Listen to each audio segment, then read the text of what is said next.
Yo creo que hoy la palabra que hay que escuchar, porque tiene además el mínimo derecho a la defensa cuando lo han bombardeado prácticamente de todos lados, es el doctor Rafael Vela Barba, a quien le extiendo una vez más la invitación a que esté acá y diga lo que tenga que decir. Creo que lo que no podemos permitir los peruanos es que pase lo que se está pretendiendo que ocurra, que se derrumben los procesos anticorrupción. De eso es de lo que estamos hablando hoy.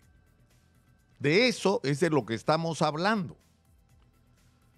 Lo que ha marcado la diferencia del problema de la corrupción que carcome a nuestro hemisferio es que en el Perú, a diferencia de otros países, no solamente se logró identificar los actos de corrupción, sino que se iniciaron procesos para castigar a todos aquellos que traicionaron la confianza de la nación, robándose los recursos de todos los peruanos. Y esto fue porque todos sabíamos que había corrupción. Todos sabíamos que había corrupción. Y lo sabían más aquellos que contrataban con el Estado, que licitaban con el Estado, que necesitaban licencias, autorizaciones, porque todos tenían que pasar por el aro de la corrupción. Y algunos promovían ese circuito de corrupción para favorecerse de ella. Pero pasó lo de Odebrecht, que fue un hecho trascendente, atrapados simultáneamente en Estados Unidos y en Brasil, no les quedó más que confesar, porque era una corporación gigantesca con intereses en todo el mundo. Y tuvieron que confesar, y esa confesión nos permitió saber lo que ocurría en nuestro propio país, desde Estados Unidos y desde Brasil. Y eso motivó, más allá de quién fue la iniciativa, la creación del equipo especial Abajato para concentrar todas las energías y exprimir toda la información que sea posible. Y el resultado de este proceso lo empezamos a tener recién hoy. ¿Por qué? Porque han sido lentos los fiscales. ¡Mentira! Porque ha sido un sabotaje permanente a esta investigación, porque hay gente que no quiere que se sepa la verdad. Hay gente que no quiere que quienes nos robaron paguen.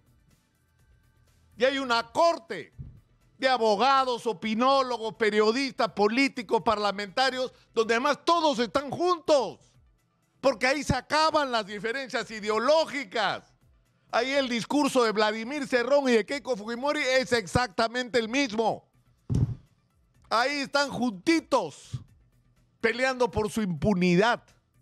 Y la pregunta es si se los vamos a permitir o no. Esa es la pregunta. Y la otra que tenemos que hacer es qué va a pasar en este país si todos sabemos lo que sabemos hoy y esta gente no va presa. Eso, desde mi punto de vista, es trabajar para los violentistas. Es trabajar para los que quieren decirle a los jóvenes, este país no tiene esperanza. En este país hay que quemarlo todo. Para ellos están trabajando los que quieren la impunidad. Eso es lo que está en discusión, por Dios. Hace días, semanas, meses que empezaron los juicios. ¿Quién habla de los juicios? Toledo, Ollanta Humala, Susana Villarán, Pedro Pablo Kuczynski, la propia Keiko Fujimori, sobre la cual hay que hacer un punto aparte. Vizcarra, porque no se salva a nadie. Pedro Pablo Kuczynski, los gobernadores regionales, alcaldes de todo el país, involucrados todos en redes de corrupción, pero por fin todos enfrentando a la justicia. Entonces se crea el equipo Lavajato y se hacen las cosas como se hicieron. ¿Se pudieron hacer mejor? Por supuesto. Por supuesto que las cosas se pudieron hacer mejor. Porque todo acto humano es perfectible. ¿Que se dieron demasiadas concesiones a cambio de la información? Tal vez. Pero lo que se priorizó en ese momento era el valor de la información, la que nos permite saber que los peruanos estamos como estamos.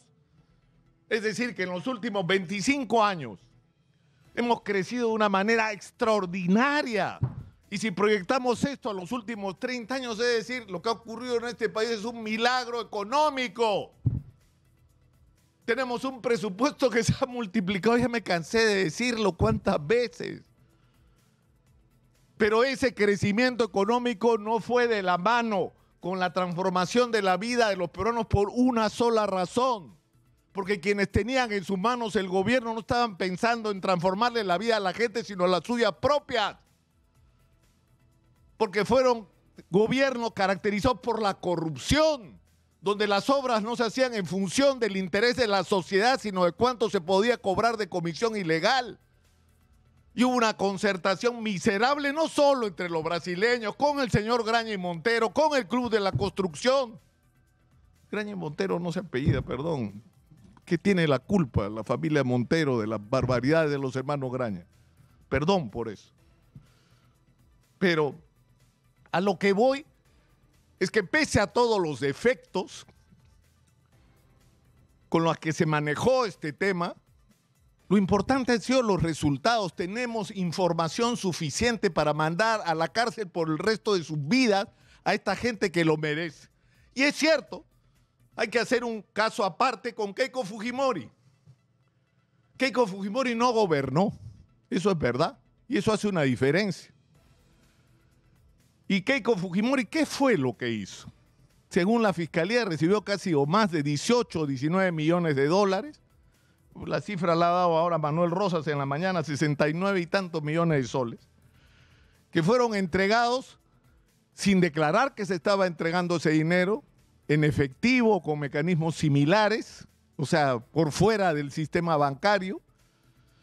En el caso de Odebrecht, extraídos directamente de una caja destinada al pago de comisiones ilegales, que era dinero que a su vez era retirado de los fondos de Odebrecht con maniobras para guardarlos en una cuenta destinada a pagar comisiones ilegales, es decir, a corromper. Y utilizó ese dinero parte en la campaña, sí, usando mecanismos perversos de falsificación de información, de inventar aportantes que nunca habían aportado o eventos que nunca habían ocurrido o que ni de lejos habían recaudado los fondos que se declaraban.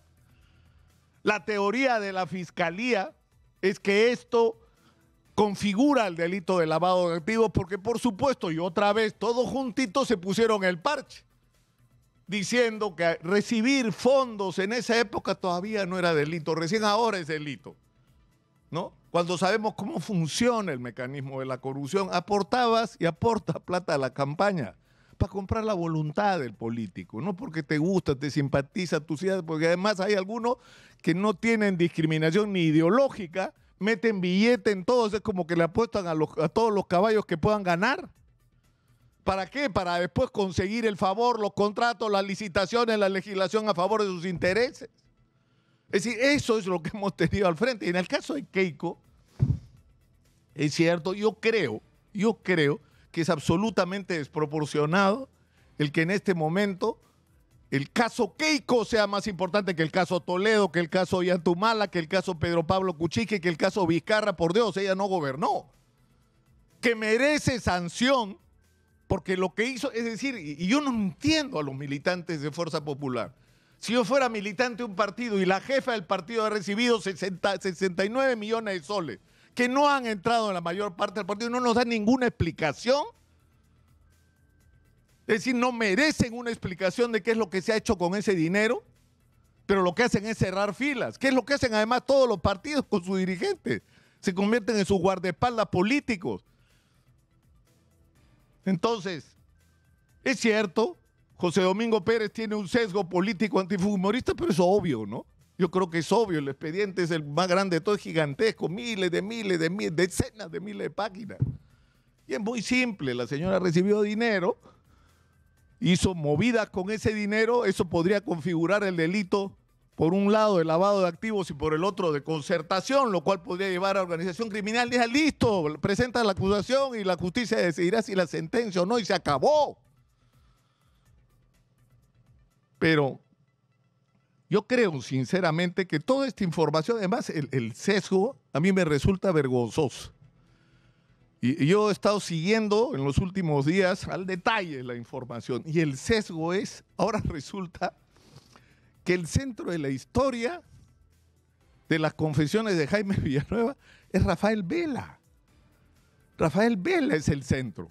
¿Por qué? Porque se quieren chifar pues a Rafael Vela. ¿Por qué tanta desesperación? Porque Rafael Vela no está ahí.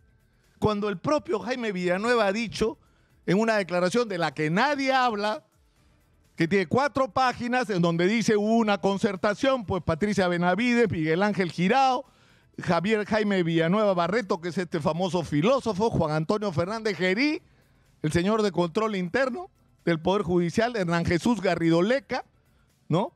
Y el abogado José Luis Aullón Dalorto, que conspiraron para suspender al fiscal superior Rafael Vela Barba con la finalidad de que ya no sea coordinador del equipo especial Lavajato y la Fiscalía Especializada en Lavado de Activos.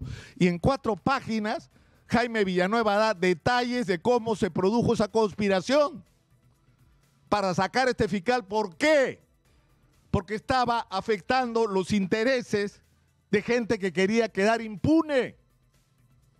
¿Quién habla de esto?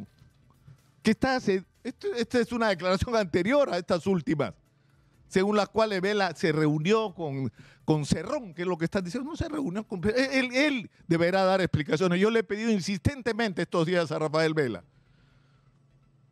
que salga, que hable. Él dice, tengo que esperar la declaración. No, doctor Vela, no.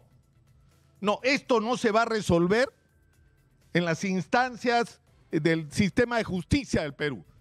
Esto se tiene que resolver de cara a la gente. Y la gente está con el absoluto derecho a conocer la verdad completa. Y la información que está saliendo no puede seguir saliendo así por cachitos, ¿no? Para ir así dosificándola. Toda tiene que salir. Y la que afecta al señor Gorriti, por supuesto que sí.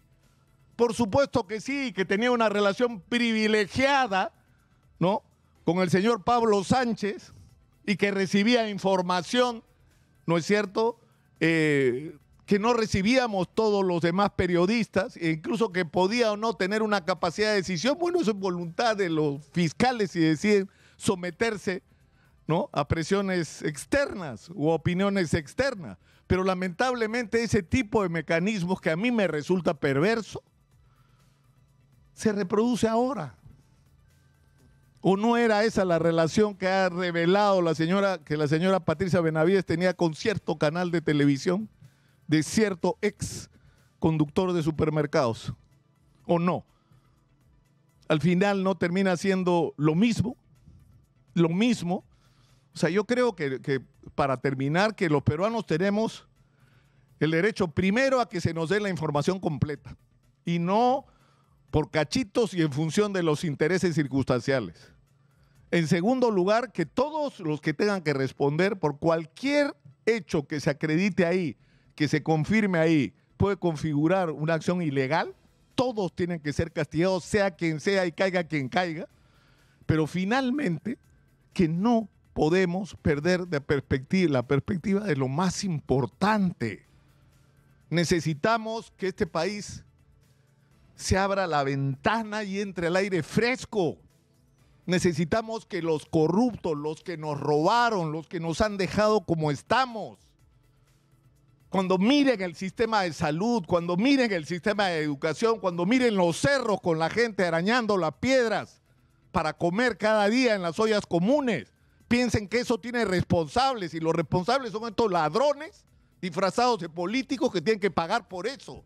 Y eso es lo que está en juego hoy. No se dejen engañar, eso es lo que está en juego.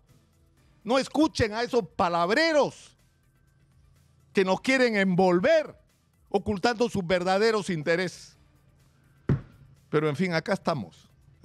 Yo invoco una vez más y vamos a invitar a todos, ¿ah? Y además ustedes se han dado cuenta que en Exitosa hay diversidad de opiniones sobre este tema. Pero invitaremos a todos y escucharemos a todos. Pero yo creo que hoy la palabra que hay que escuchar, porque tiene además el mínimo derecho a la defensa cuando lo han bombardeado prácticamente de todos lados, es el doctor Rafael Vela Barba, a quien le extiendo una vez más la invitación a que esté acá y diga lo que tenga que decir.